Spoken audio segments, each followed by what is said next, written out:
Alright, চলে আসলাম ভূতের বাড়ি। সাথে আছি আমি আরজে সর্দার। আজকে এই পর্ব যারা শুনতে চান তারা নিজেদেরকে শক্ত করুন, আর যারা শুনতে না চান তারা বেরিয়ে যান, কারণ খুব ভয়ঙ্কর হতে চলেছে। আপনারা সরাসরি আজকে লাইভে দেখছেন, এবং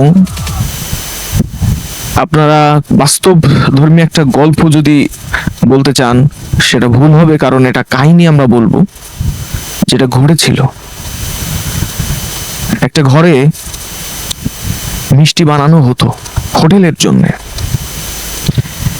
এই গল্পটা, এই ঘর কেন্দ্রিক গল্পটা আজকে আমি নিজে সরাসরি আপনাদেরকে পড়ে শোনাবো, কারণ আজকে আমার সাথে কোনো গেস্ট না, যার কারণে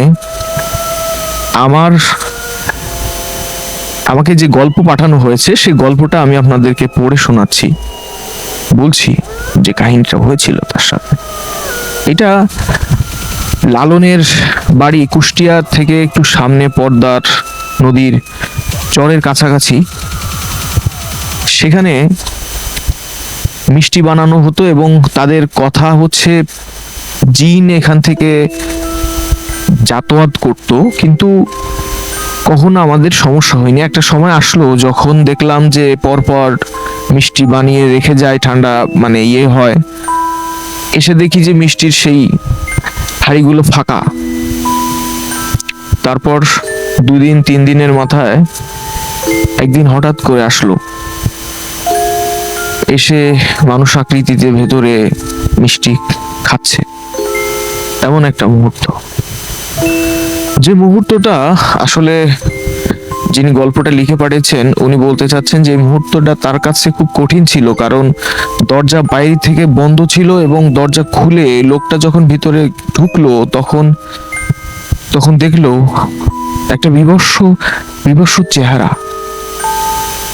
একটা কঠিন দৃশ্য, যেটা সে আসলেই কখনো কল্পনা করি নাই যে এরকমটা আমার সাথে হতে পারে। সে মিষ্টিগুলো কিভাবে খাচ্ছে সেই দৃশ্যটা যখন দেখলো, তিনি বলল যে আমি সেন্সলেস হয়ে পড়ি। আমি যখন উঠে দেখি যে আমাকে নিয়ে সবাই বসে আছে, আমার পাশে ইমাম সাহেব, ফ্যামিলির সবাই। তাদের কাছ থেকে জানতে পারি যে আসলে আমি অজ্ঞান হয়েছিলাম সকাল পর্যন্ত, এবং আমার তার এক মুহূর্তের কথাগুলো মনে নাই। এই ঘটনাটি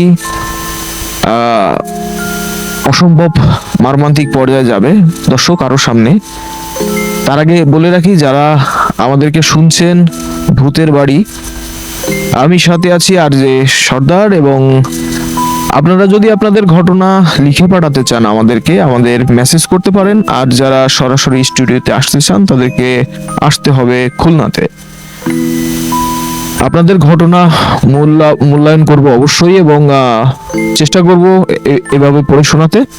তো চলুন আমরা পরবর্তী ঘটনায় চলে যাই। এবং সেখান থেকে ইমাম সাহেবের কাছ থেকে উনি যখন শুনলো ব্যাপারটা, যে আসলে এভাবে তাকে কোনোভাবেই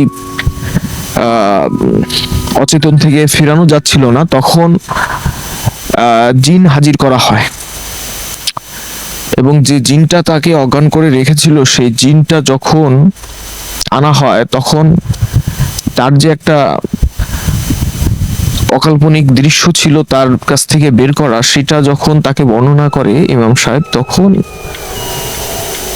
আমার খুব আশ্চর্য লাগে যে এভাবে একটা মানুষের সাথে আচরণ করতে পারে এটা বদ জিন ছিল। এবং পর্যায়ক্রমে তাকে ইমাম সাহেব বোতলবন্দি করেন, এবং সেখান থেকে আমি মিষ্টির দোকানের এই কাজ করা ছেড়ে দিয়েছি, এবং বুঝতে পেরেছি যে আসলে দুনিয়াটা